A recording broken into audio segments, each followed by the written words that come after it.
I've got to admit, when I was woken up this morning at 6:15, I wasn't feeling very grateful.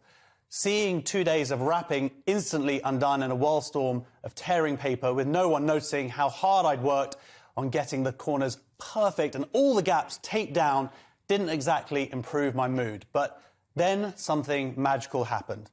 The thank yous started. For the first time, totally unprovoked, each of my 5 children, from the 5 to the 13-year-old, thanked each other for their Secret Santa presents and then came and did the same to their mother and I with a hug. I say magical because that might be the effect, but the cause is something very much more grounded in reality. If I could sum up the one bit of parenting advice that would make not just children, but everything better, it'd be teaching kids to say thank you. Apart from littering, nothing winds me up more as this breach of etiquette, as those families unlucky enough to go on holiday with us can attest as I shamelessly take over the parental responsibility in this matter if they're failing with a task.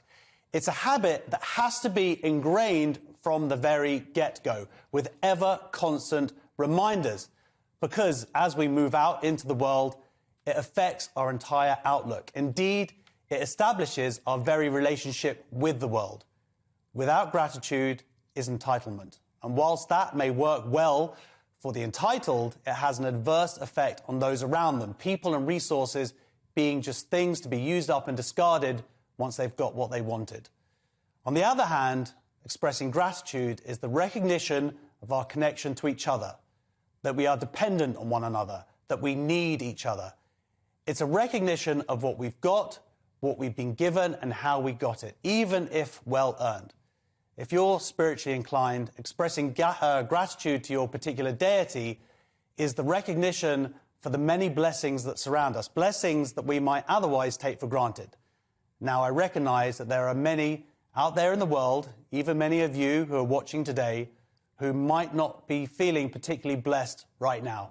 Now, hopefully it's for something passing. You might have a stomachache or early hangover from overindulging. You might be exhausted from dealing with a tricky family member.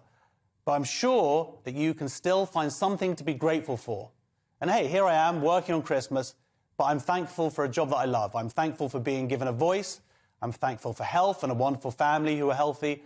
I'm thankful for my children who woke up today and found presents under the tree.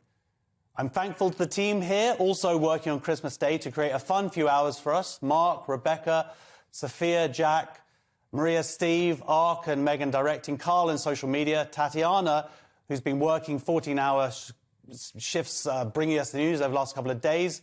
There's a couple of people in monitors who I don't actually know what they do. Security. Anyway, the point is, and also thank you to our great panellists and our guests. But I'm particularly thankful because I know how hard this time of year can be, particularly for some, because perhaps you have issues with your health, perhaps you lost loved ones, perhaps you've not had the opportunity yet to find new loved ones. But I just want you to know that you too are very, very much appreciated. This phrase is bandied about a lot, but putting aside the cynicism, GB News is a family. Now, there are disagreements, a bit of shouting, mistakes are made. There are people you might not normally come into contact with. But there's also loyalty and laughter and compromise as we have become enmeshed in one another's lives. So, a big thank you for joining us today and for allowing us into your lives. Now let's have some fun.